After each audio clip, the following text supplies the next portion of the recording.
when you were graduating, was it 1990? Oh, goodness. When did I graduate? The first time or the second time? Just kidding. I had an undergraduate degree here in 90, and then 92, I think I graduated with my master's degree. Okay. So. Okay. And what, when you were here and when you were going through commencement, what were you thinking? What did it feel like for you, knowing that you were about to step out into the real world? So exciting. Nothing was going to stop me, Gosh, all I ever wanted to do was, take my degree and use it, make my mark in the world. And I wasn't exactly sure how I was going to do that, but I knew that, when you're that in that place in your life, you don't know what you don't know, and that's a good place to be, because there are no limits. You just go for it.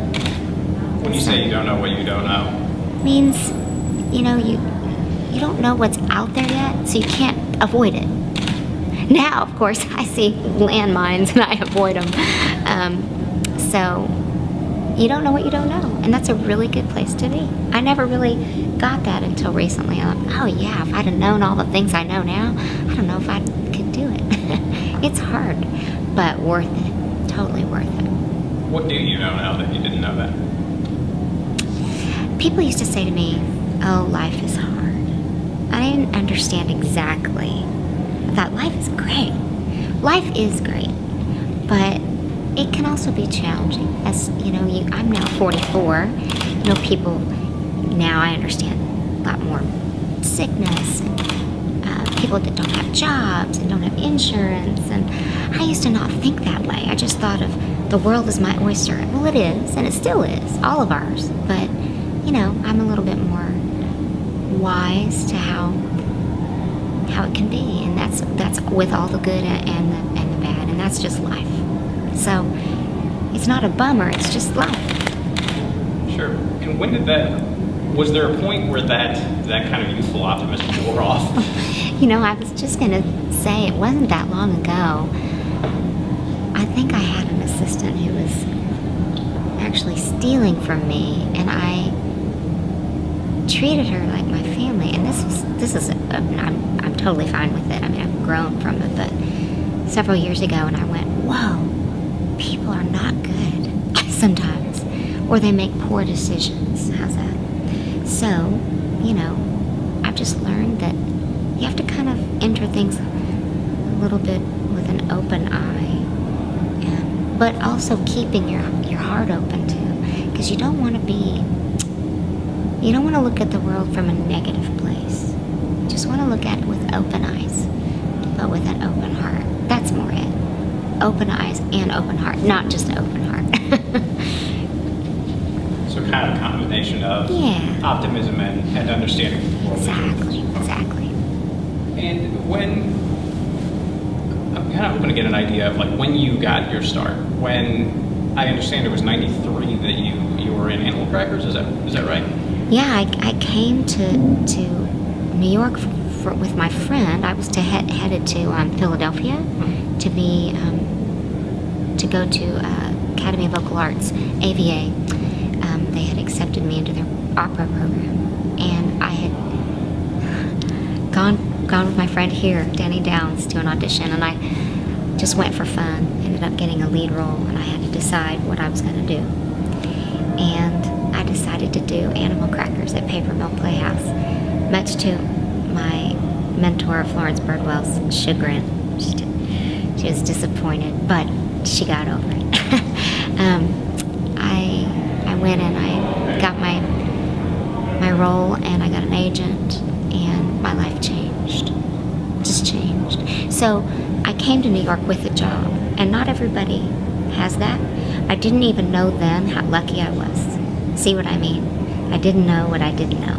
I just got this part. Then I got an agent. I still have friends still trying to get an agent. It just makes me crazy. Way more talented than me. People I know that. What went into making that decision to go to New York instead of going to Philadelphia? I'd always wanted to be on Broadway. Always. since I was a little girl. And along the way, I grew up singing in church, and I did dance, and I came to OCU, and I became to understand how important training was, like an athlete, but for your voice. And sort of my focus moved more operatically. But really what it allowed me to do was just do everything that I wanted to do with my voice. Again, I didn't know what I didn't know. I didn't know that all that training was going to be able to allow me to do 8 shows a week, no problem. Or to make a country album, or sing a gospel song, or do a pop song. All of that is what helped me. But that was a hard decision, because I do love opera. But I'm an actress, first and foremost. And I just loved the role. I've always gone where the good parts are. So that's just what made the decision for me, really. How do you think your life would be different had you not made that decision? I was thinking about this not long ago, and I thought, I wonder if I just somehow would have found myself in the exact same spot. Because, I've played the Met, I've played Carnegie Hall, I've done operas, I've done Lincoln Center. So I think I might have found my way right. I might have gotten around it differently, but I might just be still sitting right here. I think, I'm a big believer in God's plan. And I think God's plan for me was to be in entertainment. I can't balance my checkbook. I'm a terrible driver. I have vertigo. I have lots of things about me that are that I struggle with. But I can entertain. That's one thing I can do. Which is good, because I don't know what I'd do if I couldn't do that. I don't know what I'd do. I might be out there cleaning that baseball field. I might be a baseball field cleaner. I don't know. I don't think I could. It's very interesting to see what I would have done. But I know I'm where I'm supposed to be. Okay. What do you think OCU meant for your career? How did this place help you?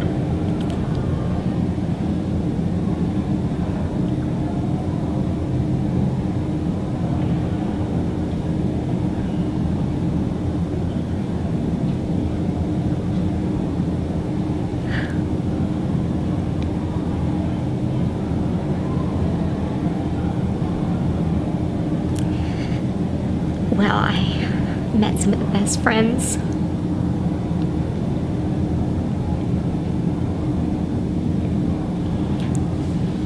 Sorry. That's fine.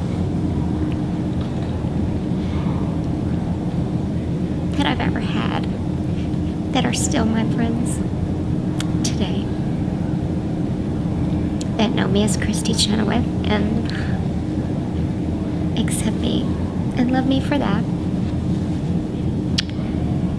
So, the training obviously is a given, and the performance experience is a given. But the people that I met here, they're still my closest friends. And as life goes on, you realize how important that is. They also made me better, because they're really talented.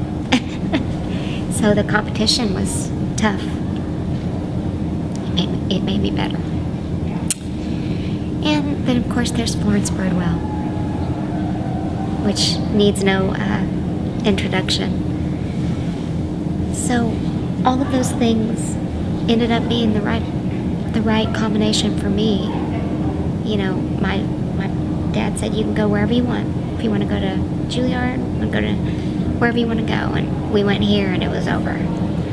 I knew that I was going to be her student, and I knew I was going to be a performer, and I knew I was going to learn and grow here, and that's exactly what happened. Both through my art and my artistry and craft, but also as a woman and as a person. Growing up is very, very important, and I did a lot of that while I was here. What was it that sold you on this place over the Juilliards of the world? Florence Birdwell. I came in for my audition for a scholarship, and for some reason, the way it worked out, she was the only one available to be at my audition. And I sang, and she said, "You'll have the highest of highs and the lowest of lows here. But I'm gonna be your teacher if you want me to be." Do you remember what you sang? Yes, very inappropriate and completely wrong for me. Matchmaker from Fiddler, because I'm so Jewish and perfect for the role. And an Edvard Grieg piece, My Johann, the one and only classical piece I knew. Okay. Like I mentioned, there are a lot of people here today who are about to set foot into the real world, most of them for the first time. What advice do you have for them? Have fun. Seriously, work hard, play hard, and have fun. Life's short.